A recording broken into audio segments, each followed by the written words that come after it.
just want to be famous. I just want the world to love me. There's something deeply sad about it, isn't there?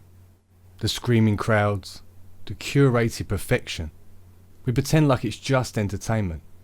But deep down, for some, it feels more like worship. In a world that's starving for connection, celebrities and celebrity culture can feel like fantasy friends, or by extension, fantasy idols. They speak to us, they entertain us, they inspire us. We give them loyalty, belief, and in some cases even love. But it's not real love, it's love of the void in which they feel. Thinking back to your grandparents or your great-grandparents' generation, movie stars seem to have an air of mystery about them. When you think about your Cary Grants, your Humphrey Bogarts, Kirk Douglases, Audrey Hepburns, they were admired from afar as like silver screen royalty.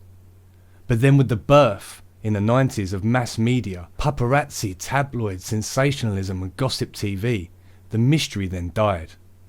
Suddenly, access was the commodity. We were meant to start giving a fuck about their lives outside of their work. And then came the algorithms, where they are no longer just people. They're brands. Hollywood. Wood from the holly tree. A place where the spell is cast. Where talking points are handed out like scripts. And we stopped worshipping the gods and divine. And we started worshipping PR teams. And to think in ancient times, our ancestors erected temples in veneration of deities and gods that were higher than ourselves. But now we create Instagram pages and YouTube fan accounts. We follow it like it's scripture, as it influences our culture and our trends. But from this kind of scripture, ain't no one getting saved.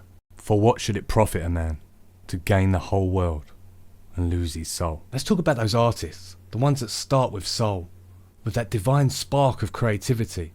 It may be a sound, it may be a vision, but they put their blood, sweat and tears into their craft. They sacrifice so much to get where they need to go.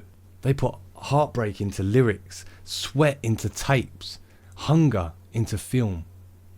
And then they sign a contract, and us peons are like, wow. But that contract, in essence, is a really bad mortgage. Ownership, gone. Authenticity, sanded down. The sound itself, compressed. And that spark, dimmed. Then you see him a few years later, or maybe on a nostalgia trip, and wonder what happened to them.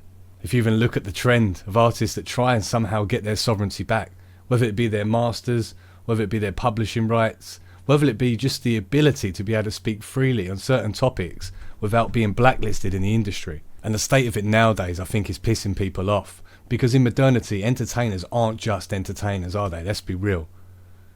They're influencers. They're mouthpieces. Some of them are global spokesmen and women for issues that they don't even understand themselves. Chartering a private plane to talk about climate issues.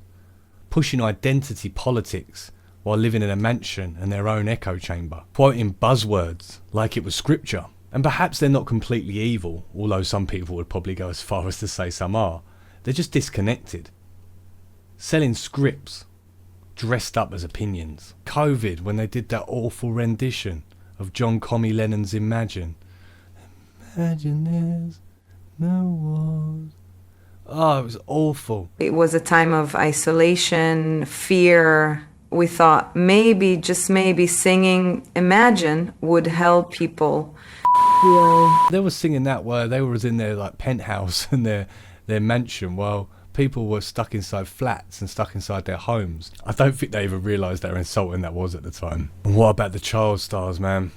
The bright-eyed children that are pushed into fame far too early, growing up with cameras in their faces, lights on their every move, and the shadows that lurk behind those lights, all the grooming, all the abuse, all the handling, conspiracies that feel less like theories and more like a biography. Look at the state of some celebrity children, the nepo babies of celebrity families. And we forget that actors and actresses, their whole purpose is to sell you an idea of a persona, in essence lie to you for 90 minutes and make you still believe it. Do you believe that?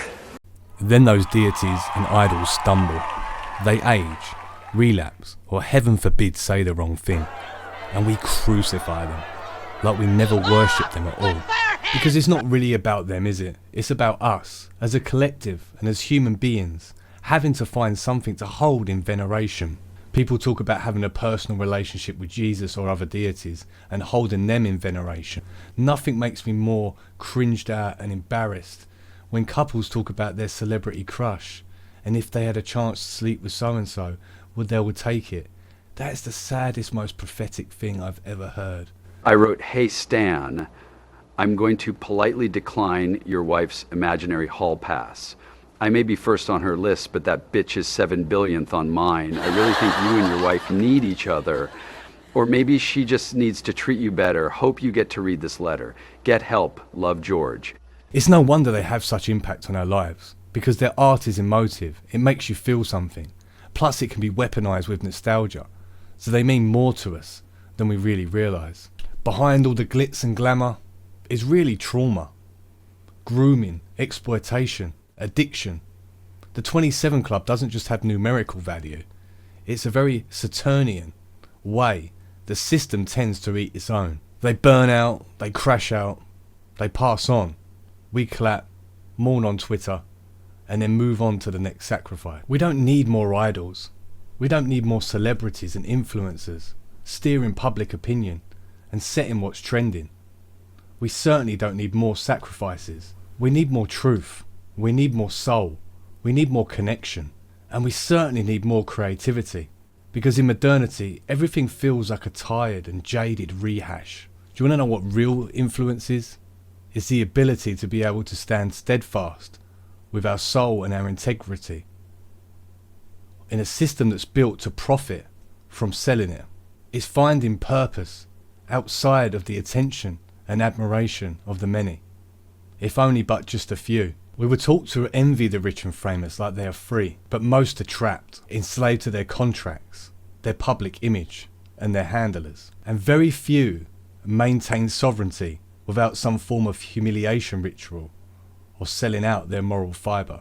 Their lives are highly managed illusions, curated for clicks, scripted for controversy, and medicated for survival. The prettiest prison you've ever known.